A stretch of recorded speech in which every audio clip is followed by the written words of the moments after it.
Infill and Redevelopment, presented by the Institute for Public Administration at the University of Delaware. It is important to distinguish the definitions of infill, redevelopment, and revitalization. Infill refers to the development of vacant or underutilized parcels of land within previously built areas. Redevelopment describes the conversion of an existing built property. Lastly, revitalization is the practice of instilling new life into a community and can be achieved through both infill and redevelopment. Revitalization can also include beautification projects such as streetscaping and improvements of building facades. In Delaware, local governments are responsible for land use decisions and expansion of infrastructure services to accommodate new development. However, the state government controls transportation infrastructure to address growth. Delaware's strategies for state policies and spending articulates the need to coordinate land use decision-making to make efficient use of the state's natural environment and fiscal resources. As part of the strategy, the state has produced a map of strategy-level areas, pictured here, to direct development to designated growth areas. These areas are prepared for development with existing or planned infrastructure. Infill development contributes to the complete communities model by fostering a more walkable environment for citizens. Areas with infill are more compact and thus more transit-oriented as compared to sprawling greenfield development. Also, infill aligns with the better models for development in Delaware by maintaining the clear edge between cities and towns and the countryside. It focuses on conserving farmland and open space, which are key scenic assets of the first state. There are many benefits of infill development. First, infill is a smart growth strategy that encourages high-density, compact development. Inexpensive, low-density development in remote areas contributes to sprawl and inefficient investment in infrastructure, including roads, transit, water, and similar utility services. These sprawling patterns of development pose a risk to Delaware's economy, infrastructure, and natural resources. Infill development works to counteract these negative trends by promoting the efficient use of land and resources. Infill also provides a number of environmental benefits. By conserving land in the rural areas of the state, infill preserves scenic landscapes, agricultural economies, and natural assets. Also, the creation of more compact, walkable communities reduces the reliance on automobiles as a means of transportation, minimizing trip generation and reducing greenhouse gas emissions. In terms of economic benefits, by encouraging growth where there is existing infrastructure, infill development ensures that investment in infrastructure is as efficient as possible. According to a University of Delaware research study, Brownfield infill development increases property tax revenue and property values, countywide brownfield employment, and brownfield wages. Furthermore, for every $1 invested in brownfield infill development, over $17 is generated in economic benefits. Infill development can be implemented in residential, commercial, mixed-use, or brownfield settings. Residential, the most prevalent type of infill, can enhance the quality of life of a community by introducing new housing types and enhancing the local community character with historic preservation strategies. It can also enhance a sense of place and increase property values. Commercial infill development typically occurs on grayfield sites, which are vacant or underinvested properties such as blighted strip malls that no longer attract enough tenants or investment. The Congress for New Urbanism sees these obsolete shopping malls as prime spots for transit-oriented mixed-use development.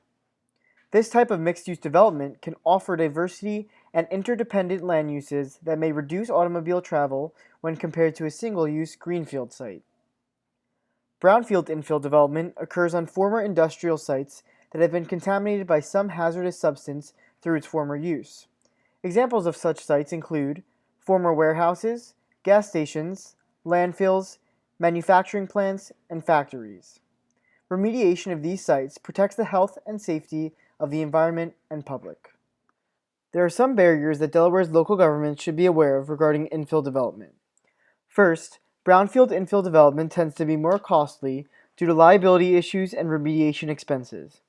Also, the existing infrastructure may require upgrades and improvements for many infill projects that increase the demand for service.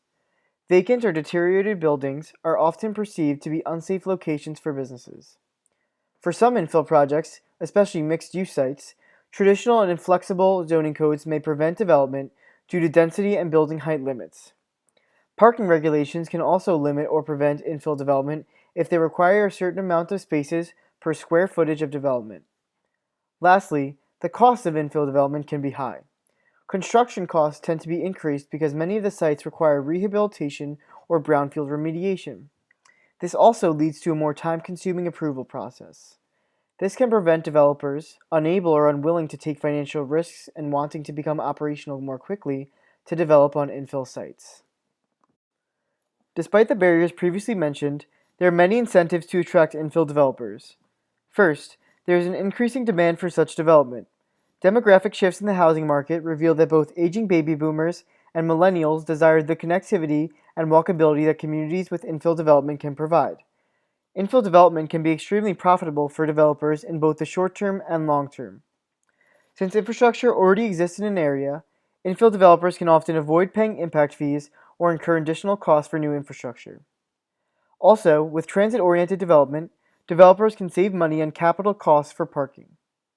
Infill development in compact urban cores is correlated with better real estate performance and higher property values, according to an Environmental Protection Agency Smart Growth publication.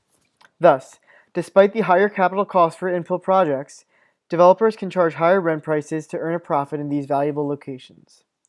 Next, state programs such as the Downtown Development Districts Program and the Historic Preservation Tax Credit Program can incentivize infill development. The Downtown Development Districts Program promotes revitalization of Delaware's downtowns by spurring private capital investment in commercial business districts. Local governments must apply for designation, and selection will entitle private construction projects within the district grants of 20% of their capital construction costs. The Historic Preservation Tax Credit Program aims to preserve and rehabilitate historic buildings, often in prime infill areas in the state. The tax credit businesses receive equals 20 to 30% of the cost of rehabilitation, depending on if the building is income producing or owner occupied. Local governments can also provide incentives for redevelopment and infill development. The City of Dover has implemented an incentive program that includes fee waivers and tax abatements for commercial and industrial redevelopment. Similarly, the City of Newark has incentivized downtown infill development through more flexibility in zoning regulations. The city provides parking waivers, off-street parking waivers, and building height waivers to promote mixed-use infill development in the downtown area. There are a number of strategies local governments can implement to plan and prepare for infill development and redevelopment. Local government comprehensive plans can provide a vision and foundation for infill development. An infill development strategy may be prepared and adopted as either a standalone document or an addendum or update to a comprehensive plan to identify locations and types for desired infill projects. Once a plan is adopted, the regulatory framework, development review, and permitting processes should be reviewed to ensure that they support and do not hinder infill development. In addition, jurisdictions should evaluate the need to upgrade capacity or quality of infrastructure to attract infill, redevelopment, and revitalization. Capital improvement plans should be developed to address the long-term need for financing infrastructure improvements, especially in areas targeted for infill development. Local governments can also incentivize infill development. Strategies may include reducing service standards and impact fees in target growth areas, revising codes to eliminate excessive parking standards, providing planning variances or waivers for desired infill, and using density bonuses to stimulate infill development in target areas. Delaware has an exemplary brownfield program, which is administered by the Delaware Department of Natural Resources and Environmental Control. The program, established and funded by the Delaware Hazardous Substance Cleanup Act, encourages the cleanup and redevelopment of contaminated brownfield sites, offering both technical and financial assistance. The program provides grants to help pay for the cleanup of contaminated sites. In addition, low-interest procedures governing loans are available for hazardous substance cleanup. The following are examples of Delaware brownfield sites that have been successfully remediated and redeveloped. This Newark, Delaware property was historically used for high-quality paper and cotton pulp manufacturing activity, which operated from 1848 to 1997. Hazardous chemicals such as some metals and polycyclic aromatic hydrocarbons contaminated the former manufacturing mill property. Environmental assessments and remediation have been safely completed to allow for redevelopment and for human health and environmental safety. This certified brownfield site has since been redeveloped into the Curtis Mill Park, opening in 2014. This Wilmington, Delaware site previously housed Penn Dell Recycling Company, a metal salvage yard, operating from the 1950s through 2005. The historical operation of the site resulted in soil and groundwater contamination, specifically with polychlorinated biphenyls, arsenic, and lead.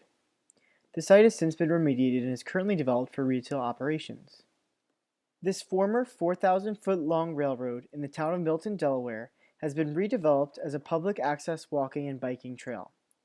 Redevelopment required the removal of existing railroad track, ties, and other debris, as well as the construction of a 10-foot wide asphalt paved trail and associated stormwater management, landscaping, and lighting. This redevelopment provides both a recreational and an aesthetic benefit to the community. This presentation was made possible by the Delaware Department of Transportation and Delaware's Office of State Planning Coordination. This presentation was developed by Brandon Grabelski, Public Administration Fellow at the Institute for Public Administration. The Institute would like to thank the staff of DENREC's Site Investigation and Restoration section for providing information, photographs, and resources used in this presentation.